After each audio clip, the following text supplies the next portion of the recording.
is that your screen sharing right here? That's his screen. That's his screen. Okay, so we want to share the same screen.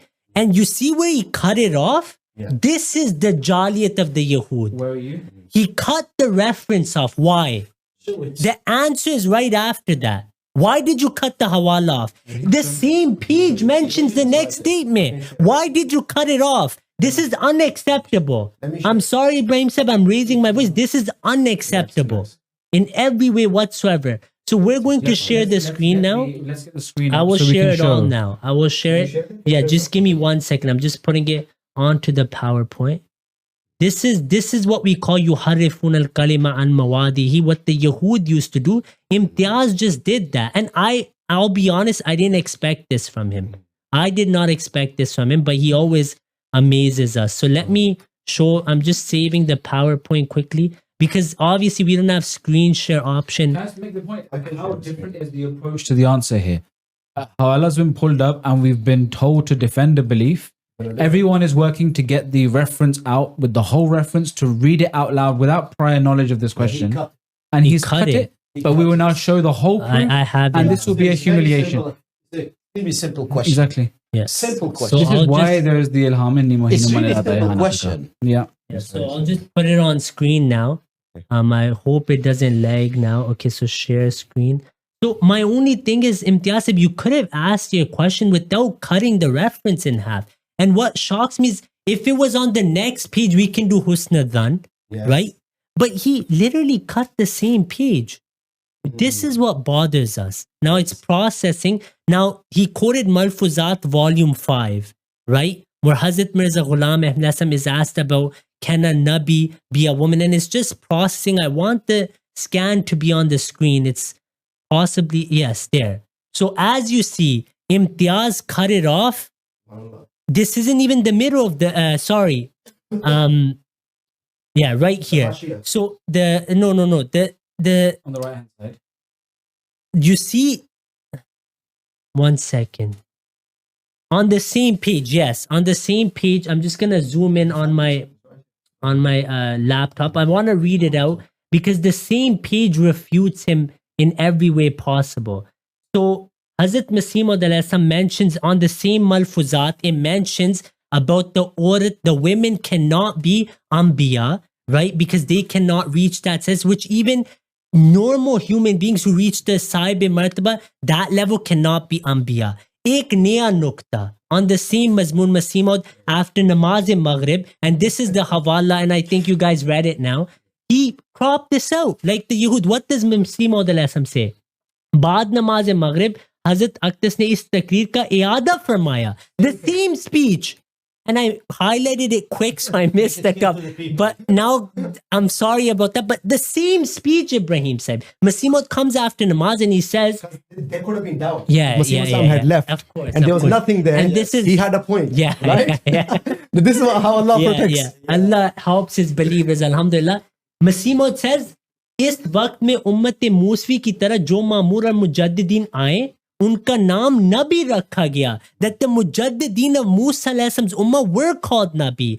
तो इसमें ये हिकमत थी. The wisdom is in this was कि हज़रत सल्लल्लाहु अलैहि वसल्लम की शान खत्म नबूवत में फर्क ना आवे, that Allah did not want the shan, the rank of Nabi खत्म नबूवत to fall down, जिसका मुफस्सिल जिक्र कबल गुजर चुके, which I've already mentioned. और अगर कोई नबी ना आता तो फिर मुमासत में फर्क ना होता. That if there was no Nabi in my ummah, then how would the silsila, the dispensations be alike? Because Allah says in the Quran, the silsila is alike. इसलिए अल्लाह ताला ने आदम, इब्राहिम, नूह और मूसा वगैरह मेरे नाम रखे, हत्ता कि आखिरकार जरीउल्लाह फी हुलिल अंबिया, फी हुलिल अंबिया, that I am the Nabi, I am the line of Allah in the mantle of the prophets. गोया इससे सब एतराज रफा हो गए और आपकी उम्मत में एक आखिरी खलीफा आया जो मूसा के तमाम खुलफा का जामे था.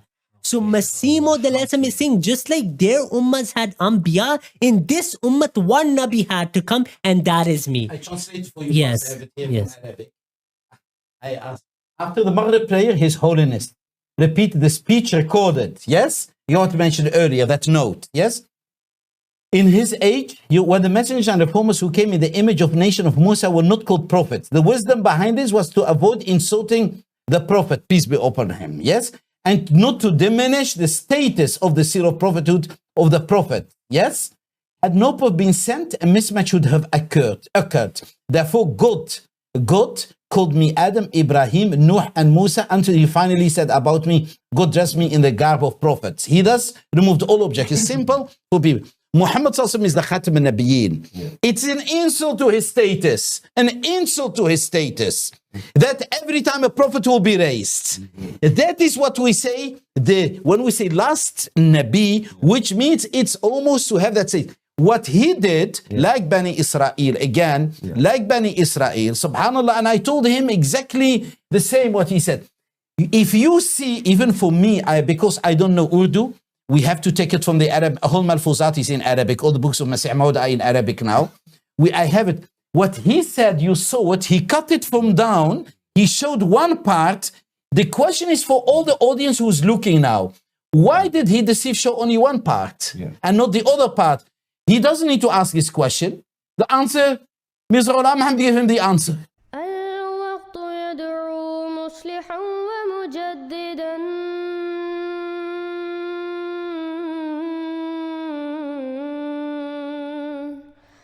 فرنوا بنذر طاهر وجناني.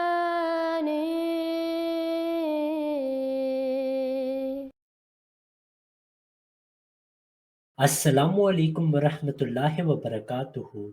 Many Ahmadi Muslims and non-Ahmadi Muslims are shocked at the recent behavior of Muhammad Imtiaz, not only his constant taqiyya, but how he manipulated and tried to hide the reference of Hazrat Mirza Ghulam Ahmad and tried to cut it off so that people aren't given the full picture of what the promised Messiah alayhi salam was saying. Alhamdulillah, the full video is on the True Islam UK channel, which you can watch and subscribe. Now, I just want to, in this short video, show the quote again of how deceiving this man was. And alhamdulillah, he was caught because we are used to this.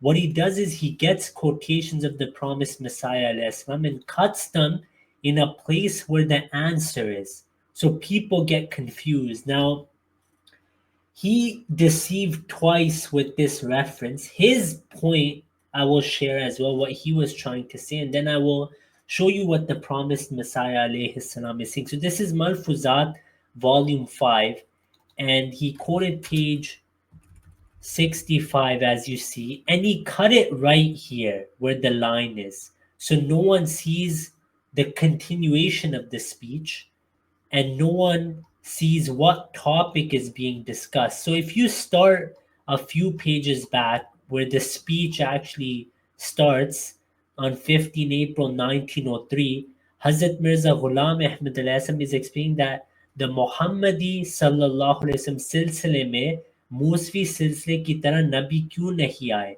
So what Hazrat Mirza Ghulam Ahmad alayhi salam is explaining is that in the dispensation of Hazrat Musa alayhi salam, we see that after Hazrat Musa alayhi salam, prophets kept coming one after the other.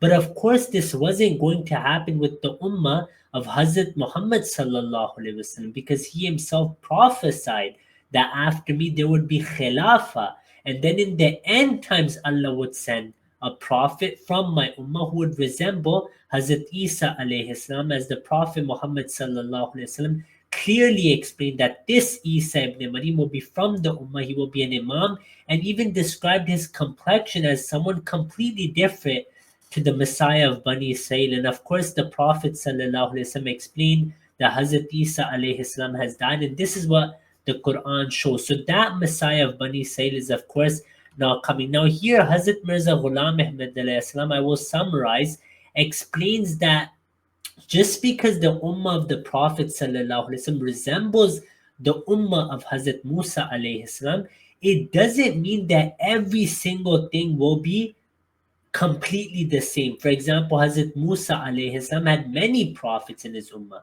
but in our ummah, Allah promised mujaddideen and khulafa, specifically after the Prophet Muhammad sallallahu alaihi wasallam, khulafa would come one after the other. So Hazrat Mirza Ghulam Ahmad is explaining this, that the dispensations are similar, but in the ummah of the Prophet sallallahu alaihi wasallam, we see that prophets didn't come one after the other, and this shows the greatness of the Prophet Muhammad sallallahu alaihi wasallam and the Quran, that we were not in need of prophets like the other dispensation in that manner where every time a prophet passed away, another one had to come. But of course, then a time was to come, like the Prophet Muhammad sallallahu alaihi wasallam explained, that in the end times the Muslims would move far away from Islam. And the Quran is clear that when there's a lot of evil, then Allah sends His messengers to create that path and to create that jama'ah of the true believers who follow that right path and leave the evil ways of those who deny. So this is what Hazrat Mirza Ghulam Ahmad was saying, and he said that after the Prophet sallallahu alaihi wasallam, khulafa came, righteous people came, and then he explains that one person had to come, Masih Maud. I'll read the last part. आखिरी ज़माने में मसीह मौत के वास्ते आपकी ज़ुबान से नबीउल्लाह का लफ्ज़ निकलवा दिया और इस तरह पर नहायत हिकमत और बलागत से दो मुतज़ाद बातों को पूरा किया और मूसवी सिलसिले की मुमासलत भी कायम रखी और अज़मत और नबूवत हज़रत सल्लल्लाहु अलैहि वसल्लम भी कायम रखी. That despite this, that khulafa came and righteous people came, Allah made the Prophet sallallahu alaihi wasallam call that latter-day Messiah Nabiullah to make that similarity with the ummah of Musa alayhi salam, as he received a Messiah who was a Nabi, Hazrat Isa alayhi salam. In the same way, this ummah received a Nabi. Now this shows that Hazrat Mirza Ghulam Ahmad alayhi salam is arguing that the door to prophethood is not closed in the absolute sense. Yes, right after the Prophet sallallahu alaihi wasallam, no one was to come who would get the title of Nabi, but many received the blessings of Nabuwat. Many received divine communion with Allah. But one was titled as a Nabi by the Prophet, and he has come in the form of Hazrat Mirza Ghulam Ahmad alayhi salam. Then Imtiaz quoted this. Why did he quote this? Because here Hazrat Ahmad alayhi salam is saying women cannot be prophets, which is generally the Muslim Aqidah, and generally you can say majority of the scholars believe this, except a minority who believe that even women can be prophets. Then he explains that how can a woman be a prophet if that door is closed for man as well? Meaning in the Musvi Silsa, prophets came one after the other, but in this ummah, the door is closed in that sense that not after the death of the Prophet ﷺ, prophets didn't come one after the other. Rather, khulafa started and mujaddideen started. This is what Hazrat Mirza Ghulam Ahmad is saying here. Now he continues his speech, and this is what Imtiaz cut off. Why? Because on this page, Hazrat Mirza Ghulam Ahmad explains, firstly in the footnotes as well, he explains that, I believe that नबूवत का दरवाजा बंद है सिर्फ हजरत के इन इकास से जो नबूवत हो वो जायज है. That yes, one door is closed, but the one through Prophet sallallahu alaihi wasallam is permissible. So this refutes Imtiaz. Now the same speech, right? It says after namaz-e-maghrib, Hazrat Ahmad alayhi salam continued that previous speech which he was giving, and in that is the deception of Imtiaz is opened again, because Hazrat Mirza Ghulam Ahmad completely addresses the point Imtiaz tries to make. Now this is the power of those who are chosen by Allah. Hazrat Mirza Ghulam Ahmad continued the speech because Allah made him say these blessed words, because he knew that people like Imtiaz and other deceivers would appear in the ummah who would try to deceive. So Hazrat Mirza Ghulam Ahmad continued the speech and explained that in the other ummah, we see that there were mujaddideen and anbiya who got the title of Nabi. In this ummah, that didn't happen because of the status of the Prophet sallallahu alaihi wasallam. It wasn't permissible that after his death, prophets come one after the other. Hazrat Mirza Ghulam Ahmad explains countless of times that my Nabuwah is not like the independent prophets of the past. My Nabuwah is direct following the Prophet ﷺ, out of which Allah has bestowed me this title. Then Hazrat Mirza Ghulam Ahmad explains that in this ummah, Allah has named me Ibrahim, Nuh, and Musa, meaning I have their qualities. And this was to show that both silsilas, both dispensations have that similarity, and it's established, and this ummah also has a Nabi. So Imtiaz's deception was that, I want to play a card where Hazrat Ahmad says the door is closed. He doesn't explain what the Messiah means. Clearly, Hazrat Ahmad is not speaking of a door being closed in the absolute sense, which is what our argument is from the start. And they also agree with this, that in the end times, a Messiah would come. Now, the question is, why did Imtiaz cut the reference? Why did he need to deceive? The reason is because if we had not opened the book, because we're generally so lenient, but we've learned with this man that he is a deceiver. If we hadn't opened up the book, he could have muddied the waters. But alhamdulillah, he was caught on stream lying, and now his disciples are panicking and they're trying to argue, it was a different day, which is irrelevant because the same Sahaba who were there explained that after Maghrib, that same speech was continuing. That is what matters. The same page, even some ayat of the Quran, they were revealed upon the Prophet ﷺ. Then questions arose, and then later Allah revealed more ayat. Now, is it fair for a Christian to get that one ayat and make a interpretation which goes against what Allah told the Prophet ﷺ few moments after? Of course not. So now they're in panic mode.